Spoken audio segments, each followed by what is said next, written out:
तो मेरा प्रश्न आईबीसी इंडिपेंडेंट बिजनेस कंसल्टेंट, जो एक नई तरह का टर्म आपने यूज किया। दिल के तार छेड़े हैं आपने। सर, इसमें दो प्रश्न मैं पूछना चाहता हूं आपसे। पहला तो जो आपने ये एजुकेशन का मॉडल आप लेके आए, जिसमें जो प्रैक्टिकल लोग हैं जिन्होंने कामयाबी प्राप्त की है उनको आपने प्रोफेसर बना दिया, तो वो अपने आप में एक मुझे इंटरनेशनल नहीं मालूम कि कहाँ पे ऐसा होता होगा, लेकिन इंडिया में तो मुझे नहीं लगता कहीं पे इस प्रकार की प्रैक्टिकल एजुकेशन कहीं पे थी। और उसके बावजूद जो आईबीसी मॉडल आप लेके आए कि आप लोगों के पास में जाइए और हर व्यक्ति को उसकी डिटेल जानकारी मिले कि कोर्स में क्या मिलेगा, तो इस बदली हुई परिस्थिति में सर आईबीसी मॉडल के लिए आप क्या स्कोप देखते हैं सर? देखो, सबसे पहले मैं बताना चाहूंगा आपको कि आईबीसी मॉडल जो है ना, उसमें मेरी सारी रेपुटेशन जुड़ी हुई है सर। उसमें मेरी साख जुड़ी हुई है, उसमें मेरी सारी क्रेडिबिलिटी जुड़ी हुई है। तो आईबीसी मॉडल कभी गलत ना चला जाए, कभी कोई गलती ना हो जाए, उसके लिए मैं सबसे ज्यादा जान लगाता हूं। क्योंकि अगर आईबीसी मॉडल में थोड़ी सी भी कमी रह जाती ना, तो लोग बहुत दुखी हो जाते। तो मैं क्या करता हूं, मैं फीडबैक से बहुत काम करते रहा हूं। We all need people who give us feedbacks. Feedback is a breakfast of a champion. So customer feedback के कारण ही उबर इंप्रूव किया है। सो कस्टमर को सेंट्रल पोजीशन पर रखना चाहिए। तो जो आईबीसी है, हमारी कंपनी के सेंट्रल पोजीशन में है। आईबीसी एक मॉडल खाली सेल्स का नहीं, आईबीसी मॉडल है एक आदमी को, एक सोलोप्रेन्योर को, एक एंटरप्रेन्योर को एंटरप्रेन्योर की जर्नी पे कैसे लेके जाए। क्योंकि सेटिस्फाइड कस्टमर आपके साथ रहेगा। तो हमने क्या किया, हम इस डेटा को बहुत स्टडी करना शुरू किया। तो हमारे जो आईबीसी बनते हैं, ज्यादातर उनकी एज है 15 साल से 35 साल के बीच में। ये लोग हमारे आईबीसी बनते हैं।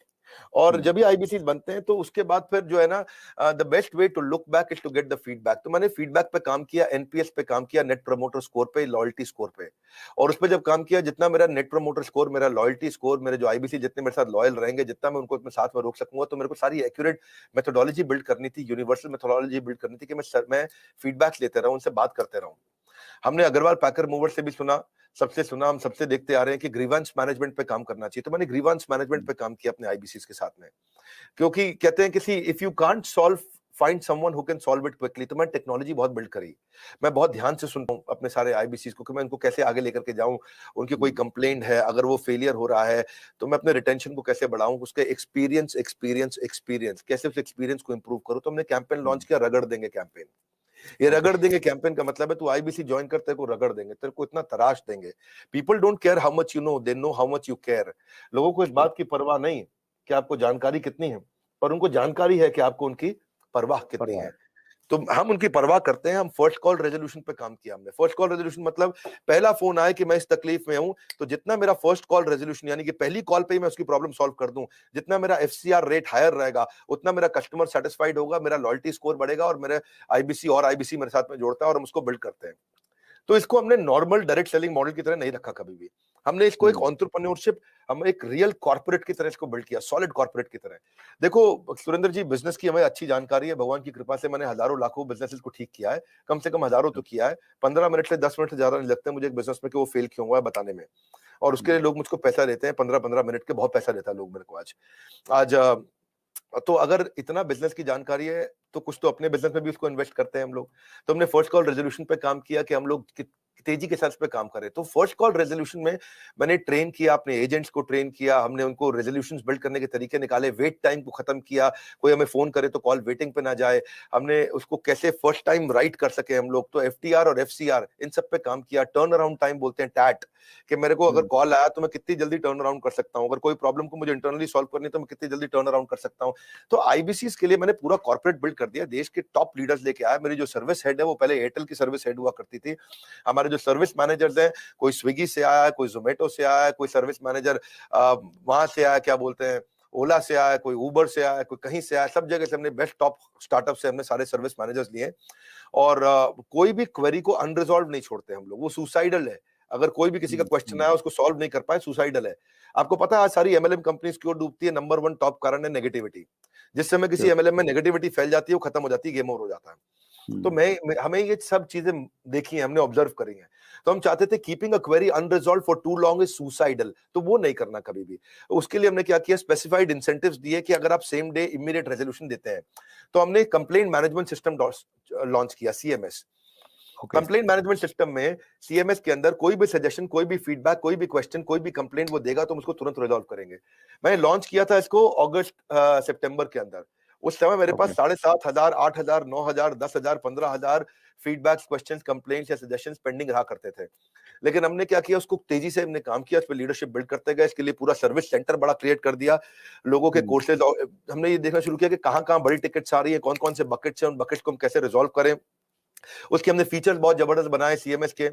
और फिर क्या हुआ, फिर हमने देखा ऐसा करते करते जब भी आए क्राइसिस तुरंत बना दो प्रोसेस। क्या रूल होता है जी सुरेंद्र जी, कि जब भी आए क्राइसिस तुरंत बना दो प्रोसेस।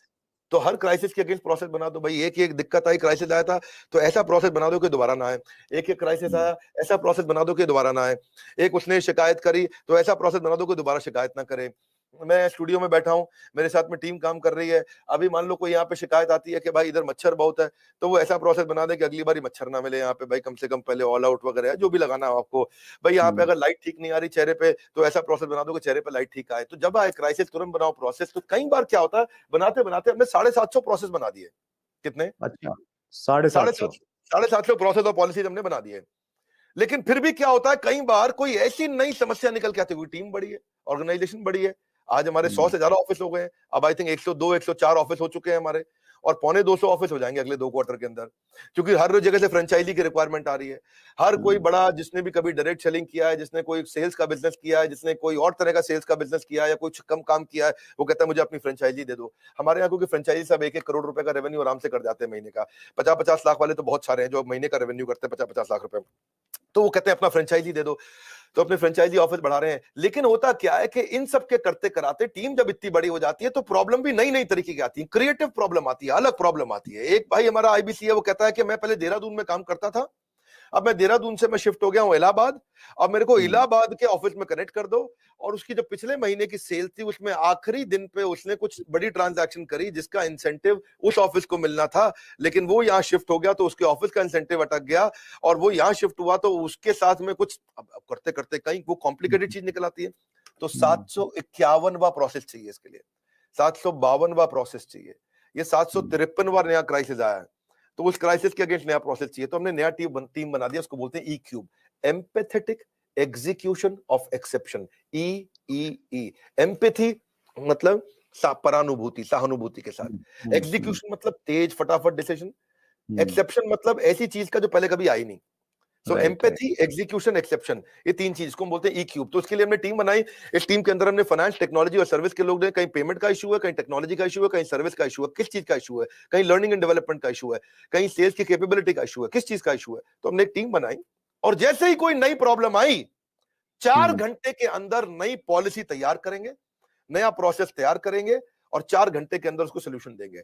हमारे यहाँ रूल है, अगर पूरे दिन के अंदर वर्किंग आवर में किसी भी समय कोई भी complaint, suggestion, feedback, question, discussion हो गया तो शाम को 7 बजे से पहले या एंड ऑफ द डे तारीख बदलने से पहले पहले उसी दिन के अंदर कितना भी कठिन क्यों ना हो सॉल्व करना है।